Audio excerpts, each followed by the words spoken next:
Welcome to MMA Insider. In today's video, we bring you an exciting lineup of headlines that are sure to grab your attention. Starting off, Daniel Cormier predicts the outcome of potential Jones versus Fury fight. Moving on, Jones versus Sergey Pavlovich in the works for UFC 293. Additionally, Joe Rogan reflects on legendary career of BJ Penn. Lastly, Mackenzie Dern accuses estranged husband of repeated physical and emotional abuse. So sit back, relax, and get ready to dive deep into the latest happenings in the MMA world. Daniel Cormier rates Tyson Furys' chances to beat Jon Jones in an MMA fight as slim to none. Jones suggested Fury call Dana White if he wanted to settle that debate, and White seemed on board with the idea of having Fury compete in the octagon. However, Fury said he's not interested in an MMA fight, and Cormier thinks it's best if he avoided one. This is what DC said in a recent interview when asked about Jon Jones and Tyson Fury. If by chance they ever go into a full-on fight, Fury has about as much of a chance as the guy walking into a convenience store on the end of your block to beat Jon Jones in a free fight. It's not going to happen, and this isn't just me trashing Tyson Fury. This is me telling you the absolute truth. Tyson Fury is the world's best boxer, but the world's best boxer stands such a slight chance to beat these elite mixed martial artists. It's crazy.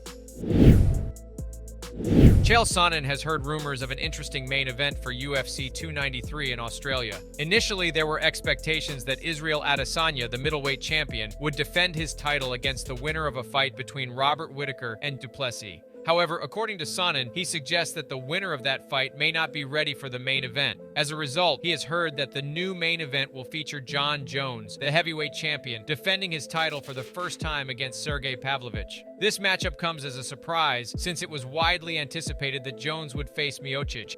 Sonnen claims that the Jones versus Miocic fight fell through, leading to the UFC's decision to go with Jones versus Pavlovich as the main event instead. This is what he said. "I'm hearing strong rumors that Miocic and Jones is going to go up in flames and that Sergey Pavlovich versus Jones is happening in August. Strong enough that I can tell you that's at least being pursued. I don't know where they are in agreeing, but that's at least being pursued." On a recent edition of his podcast, Joe Rogan discussed MMA alongside Bas Rutten. Naturally, the two shifted the conversations to the older day of the sport. There, they discussed some of the greatest fighters of all time and began praising BJ Penn. Thanks to the resume of BJ Penn, Joe Rogan holds him among one of the greatest fighters ever. Furthermore, Rogan added that he believes BJ Penn would be able to hold his own against any lightweight ever. Considering the division has featured names such as Khabib Nurmagomedov and Conor McGregor, that's high praise from Rogan. This is what he said. "BJ Penn was a special guy, man. When people talk about GOATs, unfortunately, they leave him out of the equation. But if you look at BJ in his prime, when he beat Sean Shirk, when he beat Diego Sanchez in his prime, he was just smashing people. BJ Penn was a mother. I put that BJ Penn against any lightweight that's ever lived. He knocked out a lot of people, and his jiu-jitsu was off the charts. He was so talented."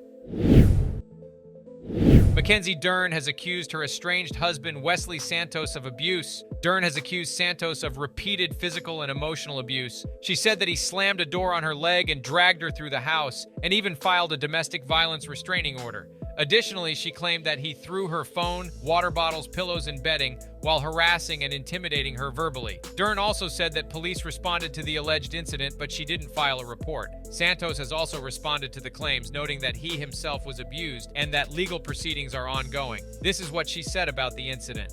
"So I feel like I've been having to defend myself this whole time for things that I never thought I'd have to defend myself for. I was in a situation in my relationship where I couldn't even defend myself because I was getting threatened that if I did anything, I'd be talking to the police and I could lose my daughter. So I stayed in my relationship because I believed in the family and I believed that that's what God wanted and stuff. But there's a certain point where you try, and things don't change. It just keeps getting worse and worse. And then, like I was saying, I wasn't even able to defend myself. It was just getting out of control. And going through that in front of your daughter, you don't want your daughter to witness that."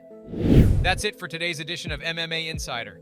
We hope you enjoyed our coverage of the latest news and updates in the world of mixed martial arts. If you liked this video, be sure to give it a thumbs up and subscribe to our channel for more daily MMA content. And don't forget to hit the notification bell so you never miss a new video from us. Thanks for watching, and we'll see you in the next one.